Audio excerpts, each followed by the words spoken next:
Bapak Ibu Saudara yang kasih dalam Tuhan, apa kabarnya hari ini? Kita bersyukur bahwa Tuhan masih memberikan kita waktu dan kesempatan untuk kita menaikkan ucapan syukur kita atas segala kebaikan Tuhan dalam hidup kita.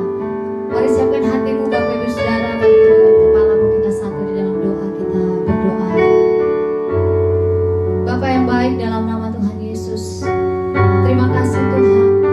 Kami bersyukur buat waktu yang masih Tuhan berikan bagi kami. Kami bersyukur buat segala kebaikan Tuhan yang terus Tuhan nyatakan dalam kehidupan kami sampai hari ini.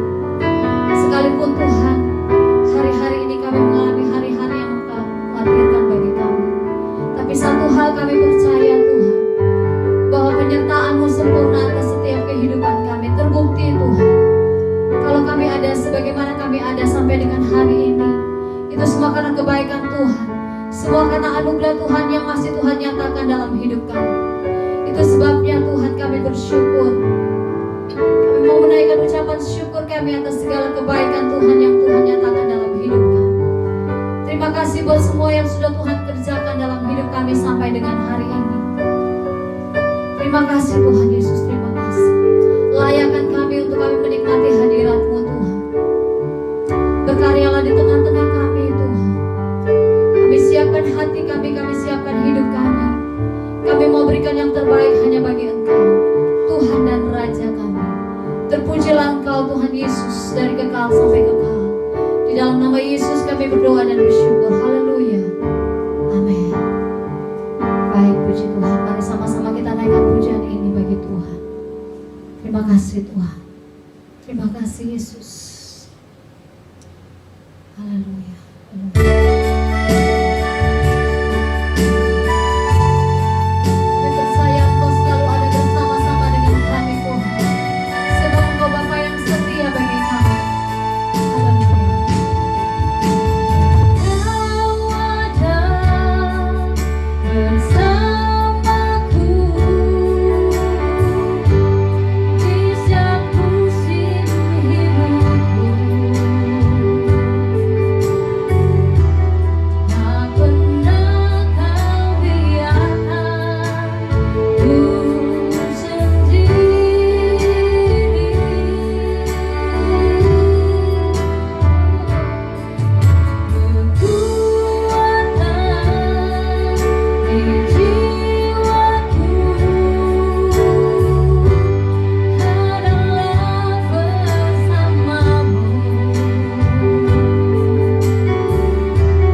Puji Tuhan. Baik Bapak Ibu Saudara yang kekasih dalam Tuhan, mari siapkan hatimu, kita akan diberkati oleh kebenaran firman Tuhan sambil kita menaikkan pujian ini bersama-sama bagi Tuhan.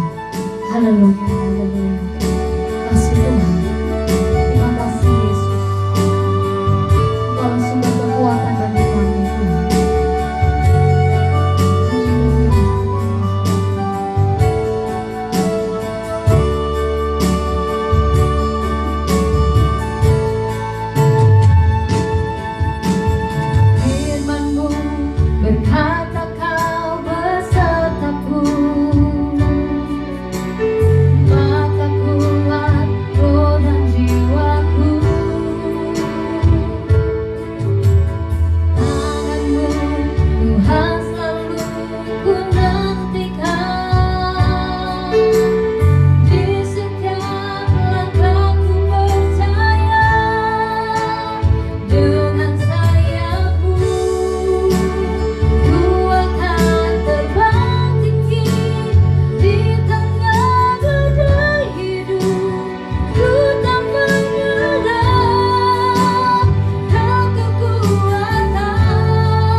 Sungguh kami bersyukur ya Tuhan, sampai saat ini Tuhan menyertai hidup kami, menjaga, melindungi, bahkan jemaat-Mu dimanapun saat ini berada. Kami manis semua dalam keadaan sehat oleh karena kuasa Tuhan, dibungkus dengan kuasa darah Yesus. Terima kasih Tuhan. Kami tetap beriman sebab firman-Mu yang berkata, jadi kepada kami sesuai dengan iman kami. Amen. Kami imani bahwa ini akan secepatnya berlalu. Amen. Pandemi corona ini akan secepatnya berlalu, karena Tuhan Yesus akan menghardiknya lalu dari dunia ini, dari bangsa kami, dari kota dan provinsi kami, dalam nama Yesus. Dengan jujur kami berkata, di tengah-tengah situasi seperti ini, kami butuh firman-Mu. Kami butuh Engkau berbicara kepada kami secara pribadi. Kuatkanlah, teguhkanlah, hiburlah, ajarlah kami lewat firman-Mu saat ini, sebab kami butuh firman-Mu. Sampaikan apa yang jadi isi hatimu di momen ini ya Tuhan. Momen-momen di mana kami memperingati bahwa Yesus bangkit dari kematian. 40 hari masih ada di dunia sebelum naik ke surga, berada di sebelah kanan Allah. Sampaikan kehendak-Mu lewat kami. Dalam nama Tuhan Yesus, kami siap dengar firman. Haleluya. Haleluya. Amin. Shalom Bapak Ibu kekasih di dalam Tuhan, jemaat yang dikasihi oleh Tuhan. Saya imani dimanapun saat ini berada, di rumah masing-masing, ada yang masih bekerja. Oleh karena tuntutan, saya imani semua dalam keadaan sehat, saya imani semua dalam keadaan dilindungi oleh Tuhan. Ada apa di balik kebangkitan? Itulah judul perenungan yang mau kita pahami, mau kita mengerti lewat khotbah yang mau saya sampaikan di saat ini. Ada apa di balik kebangkitan? Dari Lukas 24 ayat 13 sampai 24 saya baca bagi kita. Firman Tuhan berkata demikian. Pada hari itu juga 2 orang dari murid-murid Yesus pergi ke sebuah kampung bernama Emmaus yang terletak kira-kira 7 mil jauhnya dari Yerusalem. Dan mereka bercakap-cakap tentang segala sesuatu yang telah terjadi.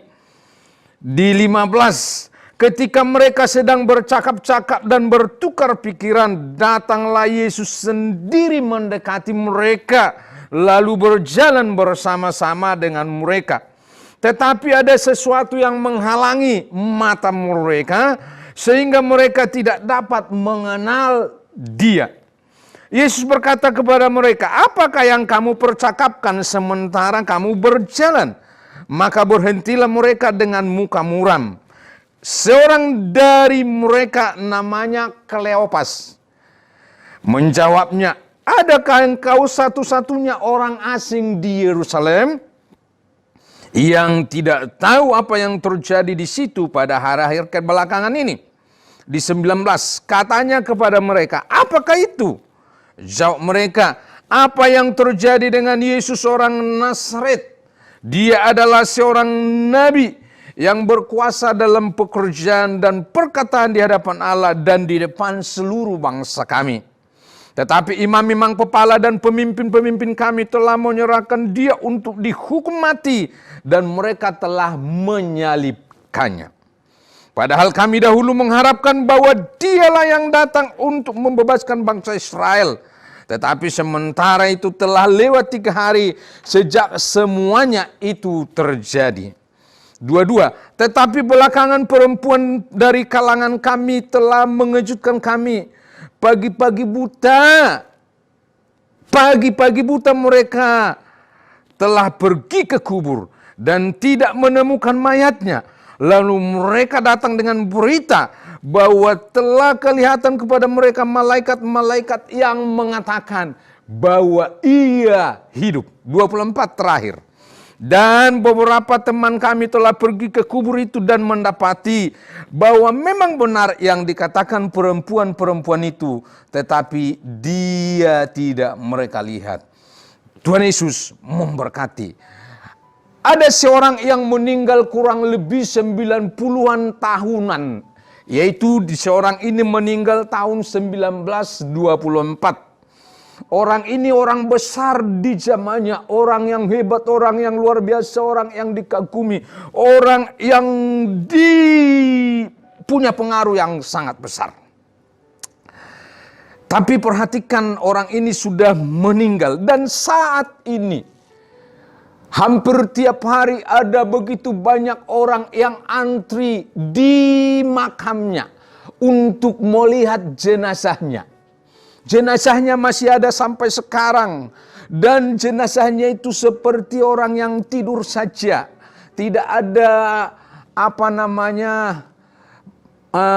lubang-lubang pembusukan di dalam tubuhnya. Karena jenazahnya itu di sampingnya ada para orang-orang yang siap untuk menempel. Kalau ada lubang pembusukan itu akan ditempel langsung, kemudian kelihatan lagi indah. Ribuan orang setiap saat datang antri untuk melihat jenazahnya orang ini. Orang ini seolah hanya tertidur saja. Sebuah tim selalu siaga untuk memantau jenazahnya, siap memoles setiap lubang akibat pembusukan. Tahukah Bapak Ibu Saudaraku orang ini siapa namanya? Orang yang meninggal tahun 1924 ini bernama Vladimir Lenin. Sang pemimpin komunis yang termasyhur itu. Tapi tahukah saudara bahwa ternyata di tempat lain ada juga ribuan orang yang hampir tiap hari mengunjungi sebuah makam. Datang orang dari seluruh dunia untuk mengunjungi sebuah makam. Tapi ada perbedaan yang kontras antara makam yang di sini dengan makam yang di sana. Di sini tidak ada jenazah, di sini tidak ada mayat. Di sini memang pernah ada meninggal seseorang dan dikuburkan di tempat itu. Tetapi saat ini jenazahnya, mayatnya tidak ada lagi di situ. Tidak ada tim pemantau yang melihat apakah ada tanda-tanda pembusukan di tubuhnya. Tidak ada. Sebab kenapa? Memang orang ini mati karena dianggap melanggar, karena dianggap seorang penghujat Allah. Dia disalibkan, dikuburkan di tempat itu. Tapi luar biasanya, pada hari yang ketiga, orang ini bangkit dari kubur itu. Saat ini tidak ada jenazahnya di sana. Orang ini bernama Yesus Kristus, Tuhan Juru Selamat orang Kristen. Sebuah perbedaan yang sangat kontras. Sebuah perbedaan yang sangat luar biasa. Perhatikan saudaraku kekasih di dalam Tuhan, apa yang mau saya katakan. Yang mau saya katakan lewat khotbah ini adalah demikian. Bahwa dari dulu sampai sekarang, bahkan mungkin sampai selamanya selagi dunia ini masih ada. Perhatikan, tidak akan berakhir kontroversi tentang Yesus Kristus. Akan selalu banyak orang yang muncul yang menyelidiki dan seolah sok pintar berkata bahwa Yesus itu tidak pernah bangkit dari kematian. Ada begitu banyak teori yang dimunculkan mengemukakan bahwa Yesus tidak pernah mati. Kalau Yesus memang tidak pernah mati, maka dia tidak akan pernah bangkit. Itu maksudnya. Saudaraku, saya mau berkata orang-orang itu adalah orang-orang yang sok pintar. Pada awal abad pertama itu tidak pernah dipermasalahkan. Karena masih banyak atau masih dekat dengan peristiwa itu. Bahkan mungkin masih ada saksi mata yang mengetahui tentang peristiwa itu. Abad-abad kemudianlah jauh nanti baru muncul kontroversi itu. Ada begitu banyak orang yang sok pintar, menganggap diri ahli agama, mengatakan, mempertanyakan tentang kebangkitan Yesus, mengatakan bahwa kebangkitan Yesus itu tidak pernah terjadi secara historis. Memang betul saudaraku, berusaha membuktikan bahwa Yesus tidak pernah bangkit. Kalau berhasil dibuktikan Yesus tidak pernah bangkit, maka runtuhlah iman Kristen secara otomatis. Karena iman Kristen intinya di situ, di dalam peristiwa kematian dan kebangkitan Yesus Kristus. Kalau ini berhasil dibuktikan bahwa Yesus tidak pernah mati, Yesus tidak pernah bangkit, runtuhlah iman Kristen. Itu maksudnya. Bahkan ada seorang pengacara berkewarganegaraan Inggris bernama Frank Morrison. Dia seorang pengacara hebat di zamannya, pengacara kenamaan pada tahun 1930-an. Dia berpikir, kasihan sekali orang Kristen ini ya. Kasihan sekali mereka ini, dalam tanda petik dia berpikir mereka ini percaya kepada sebuah mitos. Kasihan sekali mereka ini, imannya dibangun atas dasar sebuah mitos tentang kebangkitan seorang bernama Yesus Kristus. Kemudian dengan keahliannya sebagai seorang pengacara termasyhur, sebagai seorang pengacara terkenal, Frank Morrison mengumpulkan dan melakukan sebuah penelitian untuk membuktikan bahwa Yesus tidak pernah bangkit.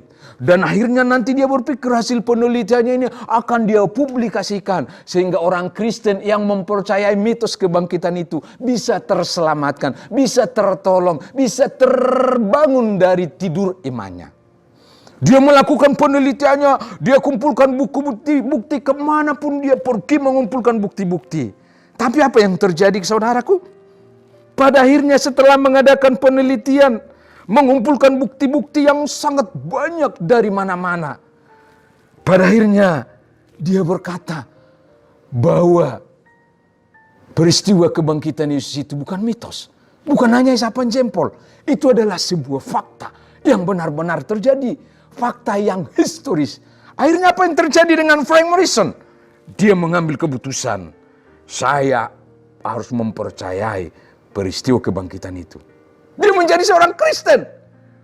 Dan bukti yang dia kumpulkan, dia publikasinya, membuktikan bahwa Yesus pernah bangkit. Perhatikan saudaraku, maka menjadi pertanyaan bagi kita saat ini lewat pemberitaan firman ini adalah, sesuai dengan judulnya, ada apa di balik kebangkitan? Maka pertanyaannya juga adalah, ada apa di balik kebangkitan Yesus Kristus? Maka jawaban yang pertama terhadap pertanyaan itu, dari ayat 18 sampai 20 saya baca. Perhatikan saudaraku. Seorang dari mereka namanya Kleopas menjawabnya, adakah engkau satu-satunya orang asing di Yerusalem yang tidak tahu apa yang terjadi di situ pada hari-hari belakangan ini? 19. Katanya kepada mereka, apakah itu? Jawab mereka, apa yang terjadi dengan Yesus orang Nazaret?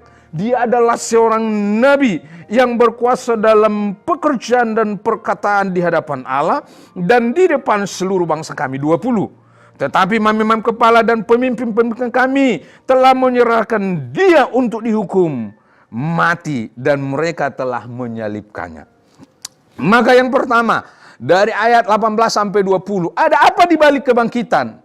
Saya mau berkata, memberitahu lewat teks khotbah ini, lewat nats ini, kebangkitan mengubah bencana menjadi mahkota. Saya ulangi, kebangkitan Kristus telah mengubah bencana menjadi mahkota. Kalau Yesus hanya mati dan tidak pernah bangkit, saudaraku, maka itu adalah sebuah bencana yang sangat besar. Bencana yang luar biasa. Pertanyaannya, bencana bagi siapa? Kalau Yesus hanya mati dan tidak pernah bangkit, maka itu yang pertama adalah bencana bagi para murid. Kenapa? Mereka pasti akan alami aniaya yang hebat, dikucilkan, dikejar, dan halal untuk dibunuh. Bencana bagi para murid, sebab ternyata mereka mengikuti seorang pembohong yang perkataannya tidak benar. Bencana bagi juga Yesus sendiri. Kenapa? Karena Yesus pernah berkata sebelum ia ditangkap, disalibkan, bahwa pada hari yang ketiga ia akan bangkit dari antara orang mati. Ternyata tidak. Bencana bagi Yesus ternyata dia sama saja seperti semua orang mati dan tidak bangkit, saudaraku. Yaitu alami kematian, alami maut. Artinya ini membuktikan bahwa Yesus hanya manusia saja. Kalau ia hanya mati saja dan tidak bangkit.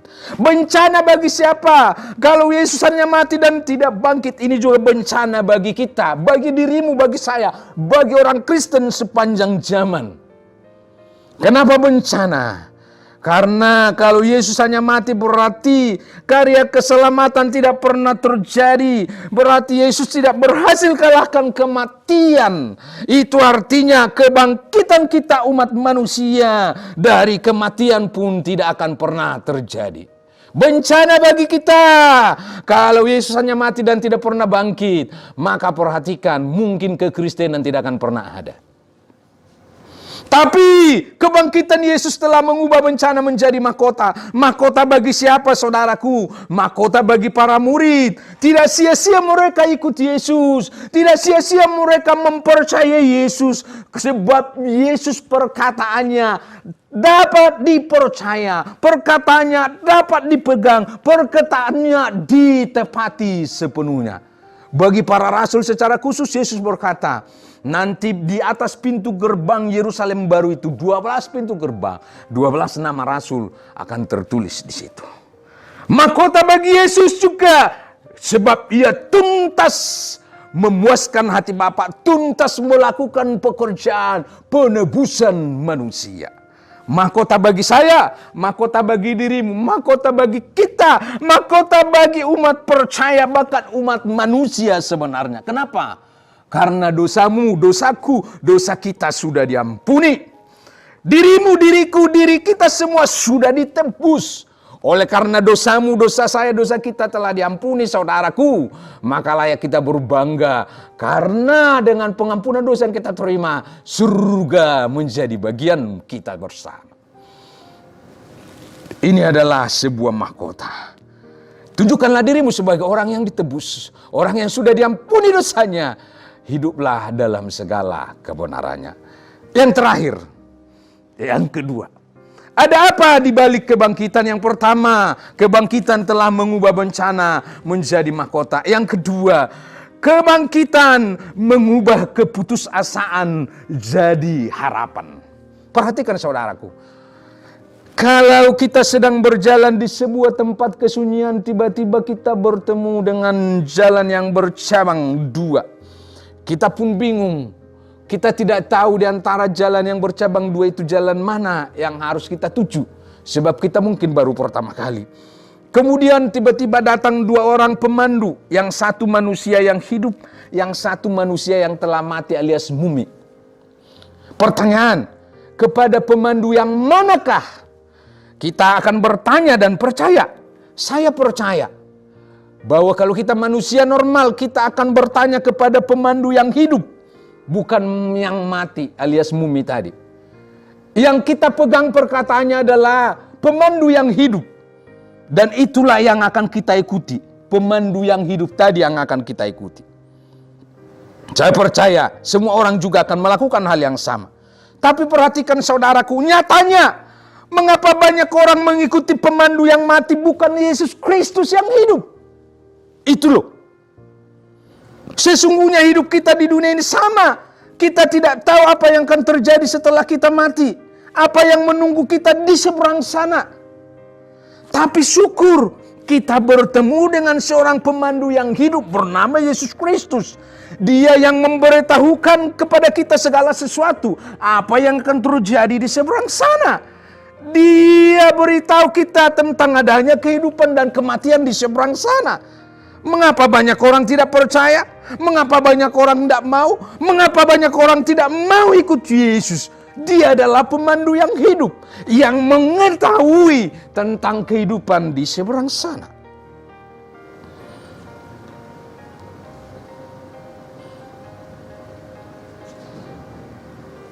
Kebangkitan telah mengubah kalimat mengerikan sekali jadi menyenangkan sekali. Kebangkitan Kristus telah mengubah kalimat menyedihkan sekali jadi membahagiakan sekali. Kebangkitan Kristus telah merubah kalimat memilukan sekali jadi menggembirakan sekali. Manusia yang paling menyedihkan dalam hidupnya adalah manusia yang tidak punya juru selamat. Manusia yang paling menyedihkan dalam hidupnya adalah manusia yang tidak punya harapan. Tapi kita orang-orang di dalam Yesus, saudaraku, adalah orang-orang yang berbahagia. Karena kita punya juru selamat, punya harapan juga. Bersyukurlah untuk itu. Dirimu punya juru selamat, dirimu juga punya harapan. Banggalah dengan itu. Itu sebabnya jangan pernah tukarkan juru selamatmu dengan apapun. Sebab dia adalah pemandu yang hidup atas jiwamu. Setelah kebangkitan, perhatikan saudaraku, para murid itu menjadi orang-orang yang diubahkan. Orang-orang yang kemarin putus asa, sekarang mereka meyakini penuh dan mereka punya harapan bahwa Yesus Kristus itu layak diikuti. Lihatlah keberaniannya setelah peristiwa kebangkitan itu. Beritakan Injil kemana-mana. Beritakan firman kemana-mana. Menjadi orang-orang yang luar biasa. Menjadi pertanyaan bagi kita. Kepada siapakah engkau percayakan hidupmu? Apakah engkau percayakan kepada Dia yang memiliki kuasa atas kebangkitan? Kepada siapa kau percayakan hidupmu? Saya mau berkata lewat khotbah ini. Sedang berputus asa oleh karena apakah engkau saat ini? Oleh karena situasi ini. Percayakan hidupmu sepenuhnya ke dalam tangan Tuhan Yesus. Tangan Tuhan kita. Hanya kuasanya yang sanggup menghardik semua ini. Saya percaya Dia akan berikan hikmat kepada para ahli-ahli untuk menemukan antivirus untuk menyelesaikan semua ini. Kebangkitan telah mengubah keputusasaan jadi hidup yang berpengharapan. Itu sebabnya saya mau bertanya, kepada siapakah engkau percayakan hidupmu? Apakah engkau percayakan kepada Dia yang memiliki kuasa atas kematian?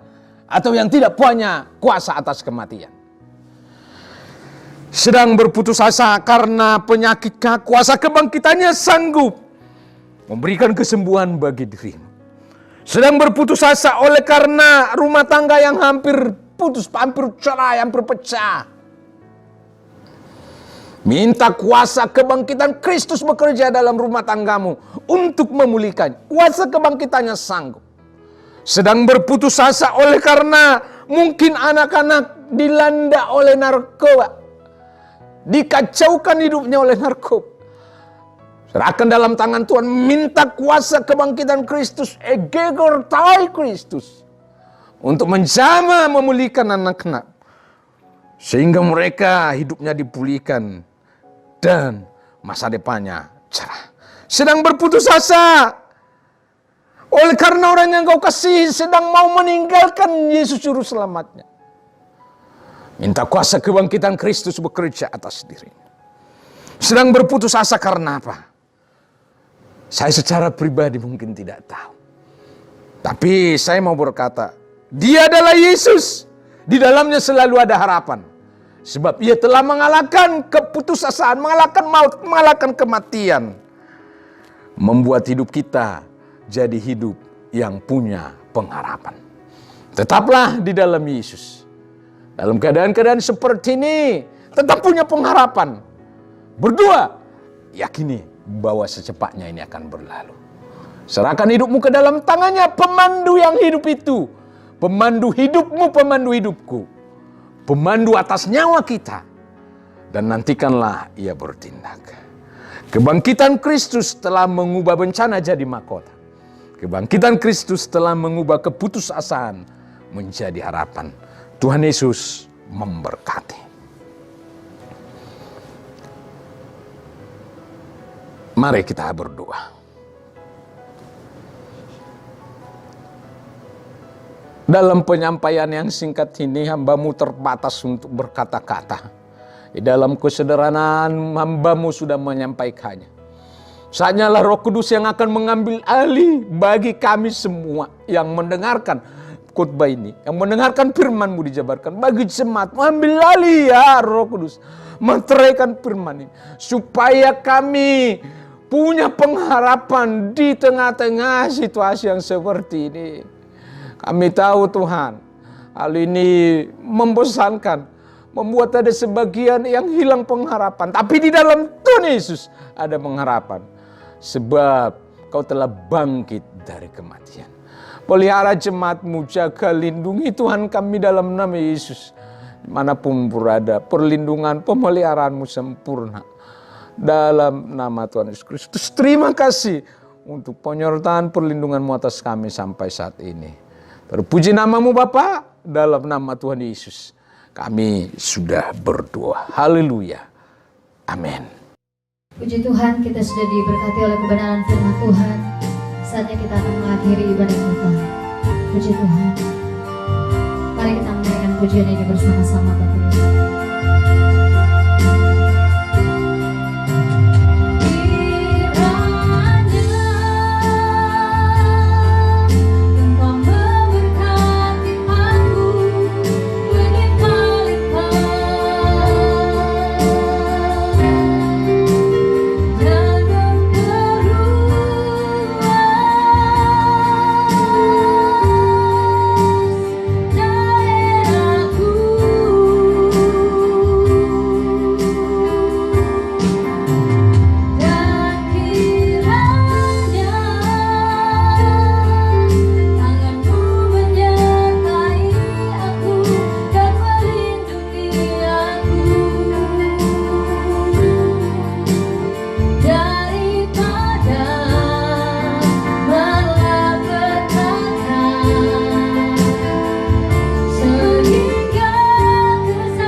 Bapak Ibu jemaat yang dikasihi Tuhan, angkat kedua tanganmu, arahkan hati pikiranmu kepada Bapa di surga. Terimalah pengutusan dan berkat daripadanya. Tuhan mengutusmu untuk menjadi terang. Terangilah dunia yang dipenuhi oleh kegelapan. Terangilah rumah tanggamu. Terangi tempat kerjamu. Terangi tempat studi kampusmu. Terangi masyarakat di mana Tuhan tempatkan engkau berada. Tunjukkanlah dirimu jadi orang beriman, berpengharapan, dan tetaplah jadi pelaku kasih. Pulanglah dan terimalah rahmat dan anugerah dari Bapa di surga. Cinta kasih dari Tuhan kita Yesus Kristus. Kekuatan penghiburan pertolongan dari Roh-Nya yang kudus. Menuntun, menghibur, menguatkan hidup kita. Mulai saat ini sampai Maranatha, Tuhan Yesus datang kembali. Dalam nama Tuhan Yesus, kami sudah berdoa. Semua yang percaya sama-sama katakan, Amin. Tuhan memberkati Bapak.